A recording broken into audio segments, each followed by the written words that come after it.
Good morning, everyone. I hope everyone is feeling bright-eyed, bushy-tailed today. We have an amazing day for you in the enterprise track.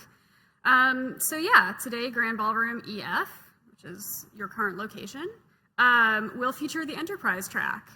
Yay! I'm Courtney Harding. If you hang out in here today, you will be seeing a lot of me. I'm chairing the track today. When I'm not chairing this track, I am running a VR and AR agency called Friends with Holograms. We create VR training for social impact. And if anyone's interested in that, I will be around most of the day, so please come and say hello and chat more. All right, I have a bunch of announcements to get through, so let's get through those and then we can get started on time. All right, so here's all the reminders, everything you need to know. Okay, AWE Live. You can download the app or use the mobile site. You can put together your own agenda, find exhibitors, connect with other attendees. I'm guessing most of you were doing this yesterday, but in case this is your first day here, use that site. It's a great resource. There's also a leaderboard because we love gamification in this world. Attendees with the most engagement on AWE Live will win prizes. I don't know what those prizes are. I'm sure they're great. Play with the app, it's fun. All right, special events. Niantic is sponsoring a coffee break, something we can all use some coffee today. It's in the expo hall. There are 3 coffee stations. It's from 10 to 11:30. So if you need a coffee break, Niantic's got you covered. All right, later today, there's a happy hour in the playground, which is Exhibit Hall D, 6 to 7 p.m. So, get your evening off to a good start, because after that, we have the Augie Awards. Yay! This year, there's 15 breakthrough categories, as well as 3 best in show categories, and the Augies are on the main stage in the Mission City Ballroom tonight, 7 p.m. So get excited for that. That's going to be fun. And then, after that, we can all go celebrate. There's an after party at the Glass House in San Jose. It's about 15 minutes away. I don't know if that's walking, driving, flying, whatever, but it's in San Jose. It's 8 to 11 p.m. and there's a one-way shuttle service outside of SCCC immediately following the Augies. So I guess you'll find out how to get there once there's a shuttle service. All right, let's keep going. There's concession stands. They're open daily. They're located in the Mission City lobby, upper level terrace, and the Great America lobby if you need a snack or a soda or something. All right, social media. The hashtag is AWE 2021, pretty easy hashtag to remember. The AWE team encourages you to post through your social channels and use the event hashtag.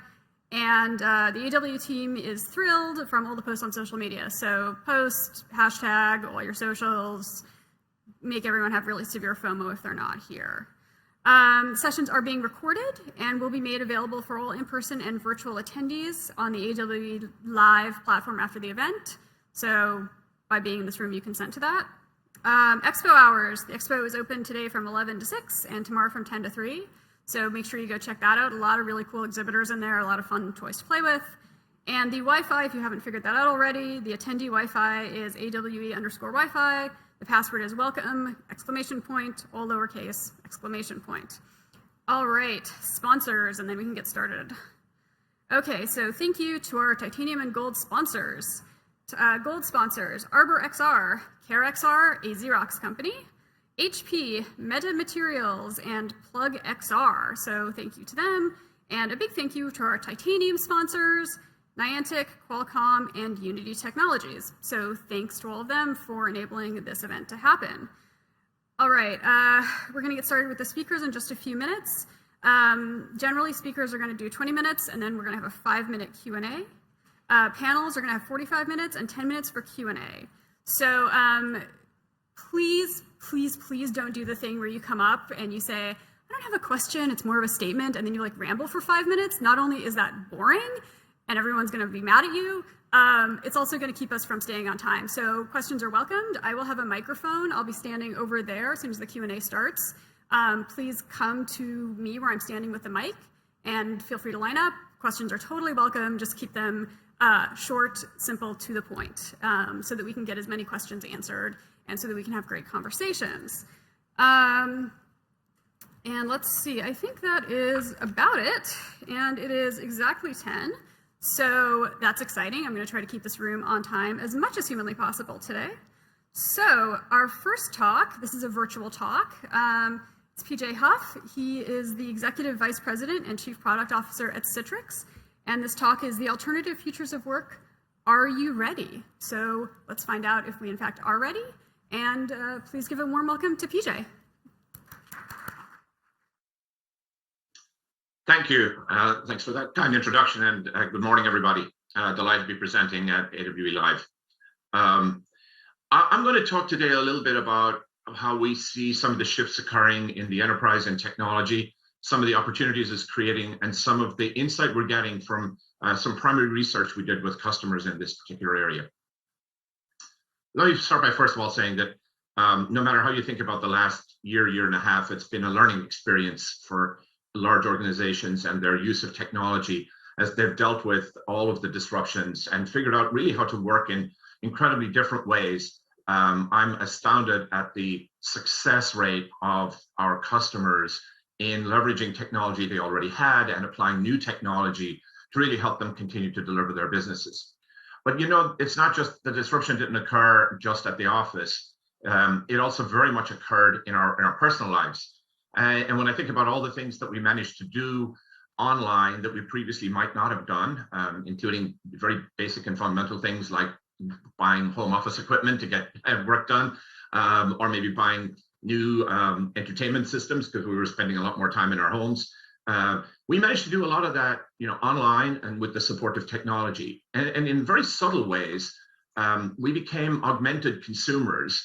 Much of our experience online as consumers has been driven by AI and insight, big data, and actually that's been infused into application experiences that are not daunting and not complex, and in fact that allow us all to succeed in completing sophisticated tasks as consumers.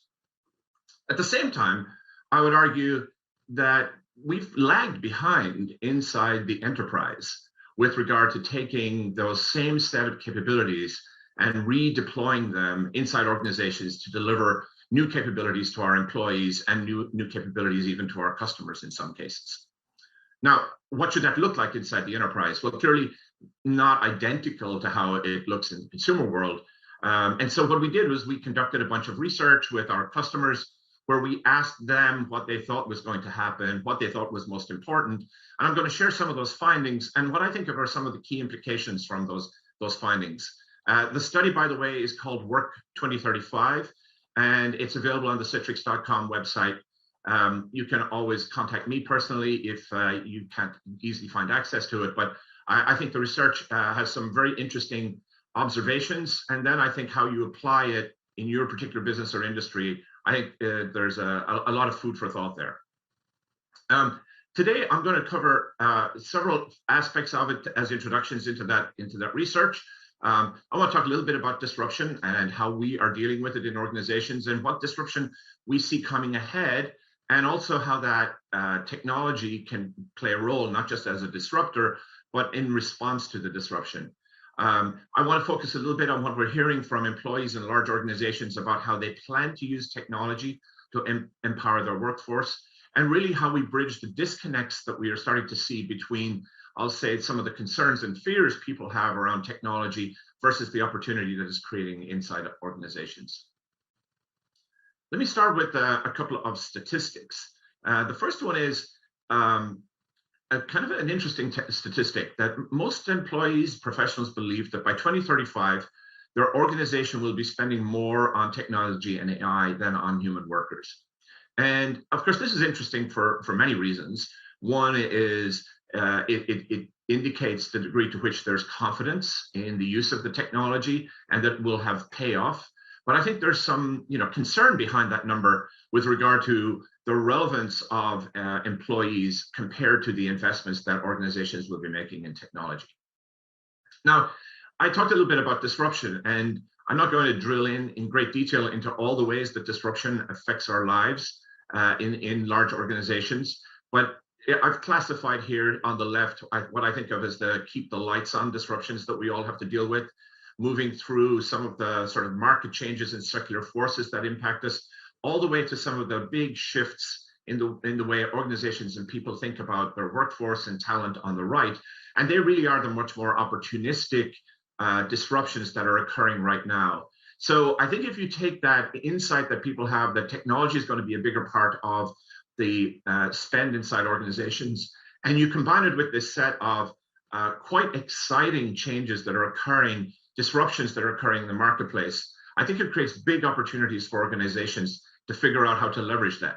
Now, it's not without some constraints. And so I wanted to talk about what I think are some of the implications of this view of how technology is going to shift, and also the constraints that these disruptions are placing on organizations. The first one is we are in a very tight labor market, and talent and access to talent is going to be a determining factor for success for many of us and many of our organizations. And that is not about replacing all the talent you have. It really is about moving more towards a highly agile and skilled workforce. The term liquid enterprise is often used to describe organizations that have achieved that level of velocity and that level of agility in the way that they use their skill base to attack new problems. I think we have to help our employees see technology as an enabler, not just as a disruptor. It's not going to take their jobs. It really is going to help them do a better job. And in much the same way that we've all managed to become augmented consumers, we have to become digitally augmented employees in the same way. I think there's going to be a premium on experience as well as on expertise. And both of these means that organizations will have to think differently about what the makeup of their employee base is, and in fact, how they leverage what is classically today thought of as external resources, whether that's vendors, temporary employees, deep domain expertise that they may need at particular points in time. And so I think we're going to see a shift in the nature of what's traditionally thought of as the permanent employee, at the same time as we see this emphasis on attracting and retaining, the most skilled people to do the core job. One thing that we've certainly experienced over the last year is through necessity in many cases, we've seen an increased focus on distributing decision-making to distributed teams. And I think this is a very empowering aspect of what's happened in the last year. And I think it's enabled employees to feel more deeply engaged with work, more connected to the outcomes. And I think that has led to some of the high retention that we've seen up until now. Let's talk a little bit about leveraging technology to really empower your workforce and how the technology can really change the way that people think about what can get done. One of the more promising statistics that we uncovered in our research was this very strong belief that technology will take over low-level and repetitive tasks, allowing employees to focus on more meaningful work. I think that's always what we have striven to do in the technology industry, is really to up-level the work that our employees do by taking over and automating the repetitive tasks. And I think that holds a lot of promise. But it's in the context of a lot of other change that's occurring in the work culture and in the technology that we're giving to employees. And we have a very strong belief, and there's a lot of evidence in the research that would show that we have a lot of work to do to simplify how all this technology comes together to enable employees to be successful leveraging it. We have enormous investments that we've all been making in infrastructure, in applications, in new services, capabilities to run events like this. We do it both inside our organization and across our organizations. Yet it's a lot of technology for employees to digest. And I think we still have a lot of work to do to really help people get the most out of it. The evidence of the research would suggest that while there's a lot of hope being pinned on that technology, there's also a lot of desire to see it be simplified in order to reach the kinds of scale that we need to achieve the agility that I mentioned earlier.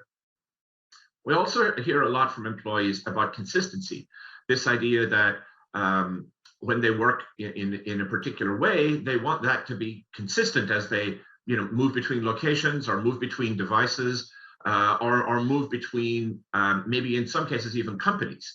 So what does that consistent experience look like, and how do we think about the tools and the services and the capabilities that we're giving to our employees to make them successful. We also know from our research that one of the most common attractors of individuals to organizations is an understanding of how work gets done inside that company. And we also believe it's both a retention opportunity and a risk if you don't deliver a great set of tools to your employees to help them do their work. So in that context, think about the things that you can do to automate the mundane, to allow people to focus on the more important work, and really to have a set of rich tools that allow them to be as productive as they possibly can be, as empowered as they can be in doing their jobs. However, the research also pointed to some interesting disconnects, and I want you to think about, as you see these statistics, which statistics resonate most with you. The first one is 60% of employees think that permanent employees will be rare by 2035, compared to just 19% of business leaders. That's a big gap in the assertion of who will be a permanent employee or not. And you can tell that there's a little bit of concern behind this number, where all of these secular trends with technology, with artificial intelligence, with new ways of working are leading business leaders to a very positive potential outcome here, where they think of, it's all incremental and additive to their existing organization structure, whereas a lot of employees have a concern that the nature of their work is going to change to the extent that they may not have a permanent role, or that others like them might not have a permanent role. And I think that's a big gap we have to think about bridging between the way different people see that technology.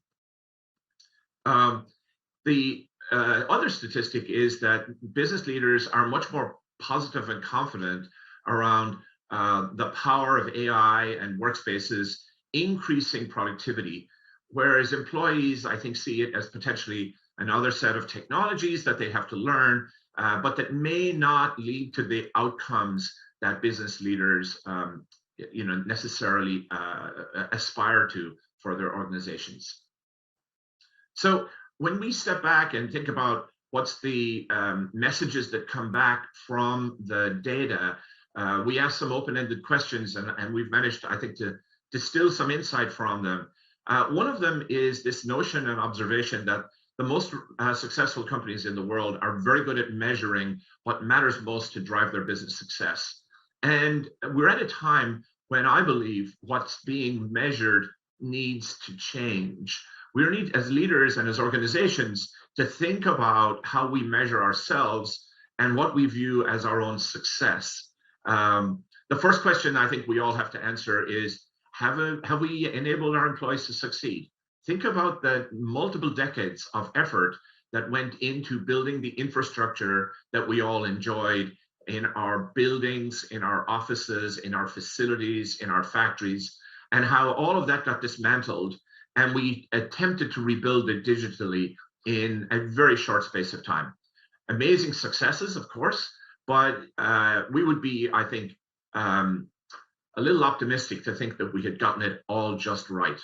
So an open question: what are the tools? What does that augmented experience look like for a modern employee, and have we given them all the tools to succeed?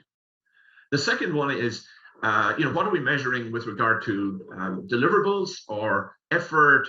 I like the idea of focusing on outcomes, not hours. I think we've all experienced in the last year a shift in what our productivity looks like. Certain things have gotten much easier to get done. Other tasks have gotten more complicated to get done. And I think where we spend our time has shifted a lot. And I think it will continue to shift as we now move into a more hybrid work environment. And I think that's going to be really critical. The third one is how we articulate inside our organizations what really is changing as we introduce new technology. Those gaps that we saw between the expectations of leaders and the concerns of employees won't naturally close themselves. They will only be closed by evidence, by communication, and by building trust. And I think there's a lot of work to do here for us as leaders to really focus on explaining why a new set of tools or new processes or new technology is really delivering, better outcomes for our customers and a better experience for our employees. So what are the implications from the overall study? I would say one of the things that really jumps out at me is how important it is that we all focus on engaging employees at a time of disruption and transition like this. You know, we are on the cusp of, and some would say in the middle of, the great resignation. Certainly, we definitely see churn in the marketplace, people seeking out new opportunities. Remember that the parameters for what it means to hold a job have changed for many people, whether it's the location, the amount of commute time, the type of technology they get to use, et cetera. And that's opened up, I think, a lot of churn in the marketplace. So really engaging your current employees and really then thinking about how you train and reskill and retain them is going to be really important. We also think, though, that at this time, that maybe the funnel, the aperture for attracting talent is wider than it has been in the past. Whether it's people with unique skills, people who may have had difficulty operating in your physical environment for some reason and can now successfully conduct their job from somewhere else. We see a lot of opportunities for employers to think more broadly about diversity in their employee base and really use this opportunity to attract talent on a diverse basis on all dimensions.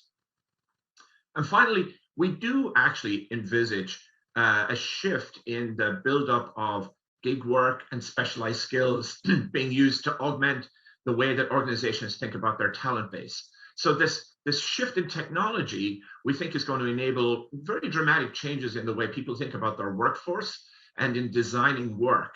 And the two are very closely interrelated. I don't think that technology on its own, just by acquiring and deploying it, will lead to any of these, net positive outcomes without a lot of effort and energy on our part to re-engineer and redesign work.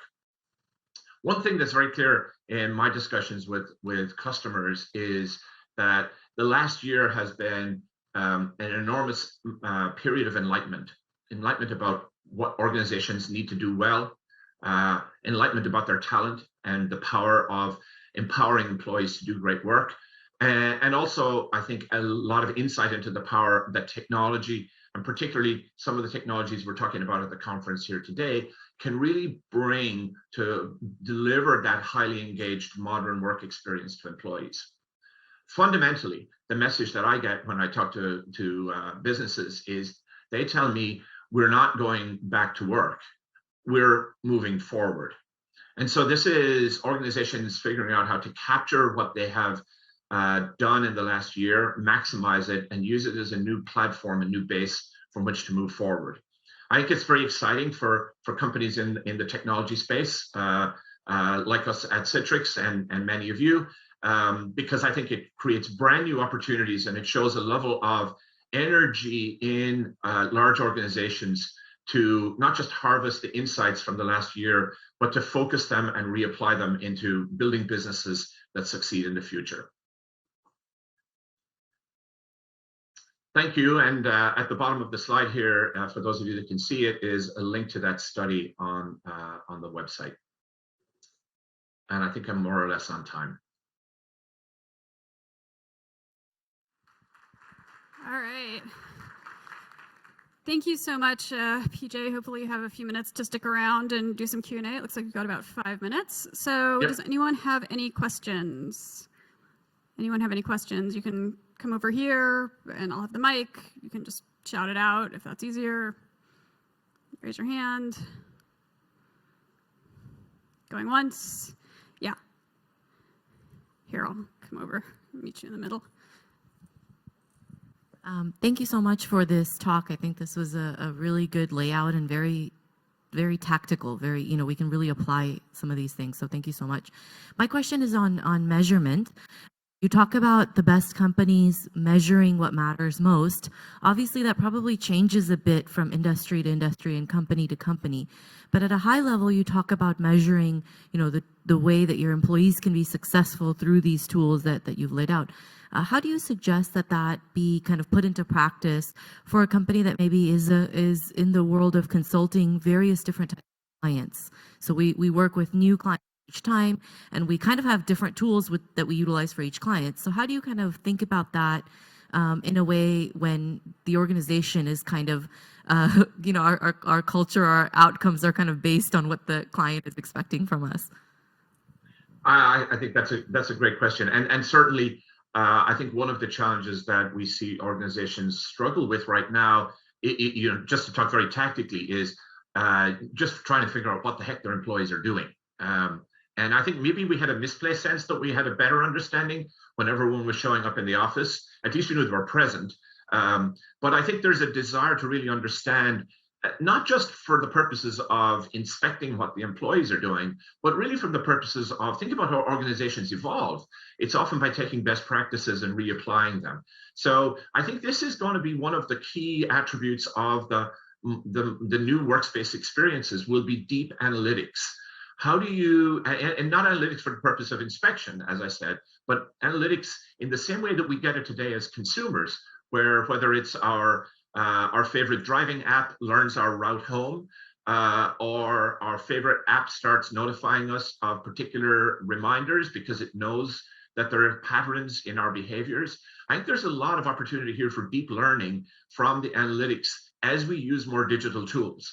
Arguably, this is much more difficult to do in an analog world where employees are not recording digitally all the activities. But the more we digitize work, the more data we generate that allows us to create these patterns. And so I don't think an individual organization should think about trying to accomplish this on their own. I think they should look at the tool set they're using and determine whether that tool set is giving them the insight that they need. You already start to see this show up in some of the collaboration tools and some of the productivity tools where they're offering insights to employees or insights to managers about their teams. And I think the same thing we're just going to see accelerate as we get better at that analytics and as we build more models around what we're understanding about the behavior of employees. Great. Thank you so. All right, great. Thank you so much. Are there any more questions? We've got to have time for like one more quick question. One more quick question. All right, thank you so much, PJ, for your time and this wonderful presentation and kicking off track today. So thank you so much.